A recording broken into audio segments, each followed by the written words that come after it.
In this world today, context is a kind of content. And I think it's important to step back and look at the ways in which people are accessing and sharing and talking about media, because that is media too.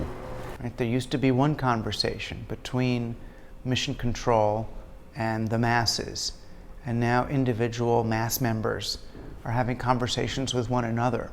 So the former content producers want to somehow integrate or insinuate themselves into these peer-to-peer conversations.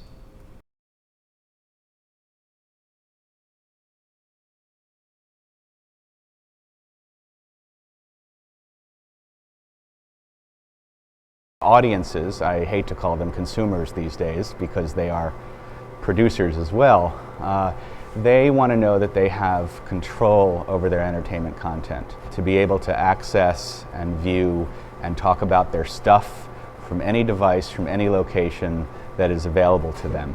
A lot of people sort of want to be able to cut the cord, but there's not a lot of understanding in the consumer market about what that really means and who they buy it from, and they just want to be able to watch it on their tablet, and they don't understand why they can't. And I think that there's a consumer expectation that if it's a streaming service, that it should be platform agnostic, and that there is I think a growing awareness that if you're going to invest in a specific content ecosystem, if you're going to spend the money and sign up for that monthly subscription, you're going to go for the one that is available on as many different platforms as possible. Like, why am I going to buy another 60-inch Samsung TV in 3D if it still won't even talk to my Samsung phone or my Samsung tablet? It makes no sense. It doesn't work together. That's the experience that people want, and that's the experience people are waiting for. Asynchronous technologies have had the biggest change. We can watch what we want to watch when we want to watch it.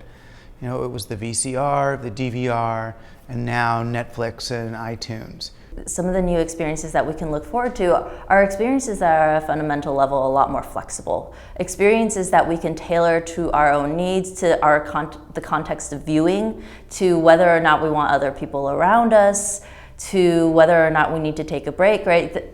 Experiences that fit better into how we operate in our everyday lives.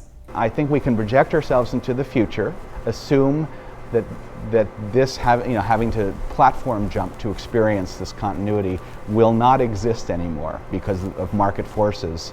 Then where will you be as a company within that landscape? Will you be there at all? And to work toward that inevitability rather than fight it. Okay, so if you look at all three, gaming, I want my HBO and I want a live stream. The live stream is by far the hardest for everybody but the cable companies, right? There's nobody else that gives me the Grammys live but my cable company right now. And since everybody's sort of competing to make this magic box that does all three, it's very strange to me that the cable companies who have the hardest one locked down aren't doing the rest. There's much less of a community feeling in watching media today. I'm watching Breaking Bad on my schedule, you're watching House of Cards on your schedule, and we can't even talk about it or we'll be spoilers for one another's experiences. And that makes us very alone on a certain level. So I feel like people are longing for these more communal kinds of media experiences, and you can only get that with a big network hit kind of show. You used to have a water cooler show being talked about on the same day every week for years. And now water cooler is basically relegated to like one morning. Like House of Cards comes out on a Friday, and on Monday morning people are going to talk about how they watched all 12 episodes and didn't sleep. And then it's kind of dead. The conversation dies after that. It would be great if there were a way to bridge that gap, to take the social community aspect of live TV and apply it to things that people binge watch. Because we have the two screens, we have the universal content on screen one and the customized content on screen two, it makes for a very personal experience. The important thing for the creators is, as it always was, to create something great. I don't think you have to worry about creating native transmedia properties.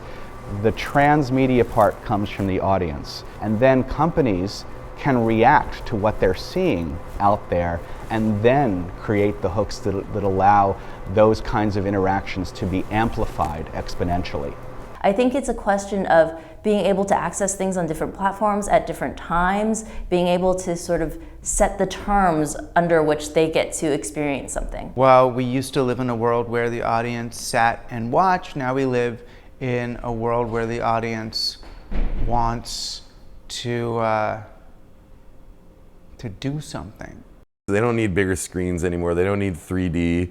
Where their heads are at is in the second screen and what happens in the functionality between those two. People focus on digital natives as audience, but I think you have to look at digital natives as creators to look at what kind of storytelling we're going to see develop over time. But in the end, we don't want to waste our time with stuff that doesn't have craft, that doesn't have time, that doesn't have finesse and virtuosity in it. And not everybody's walking around with that.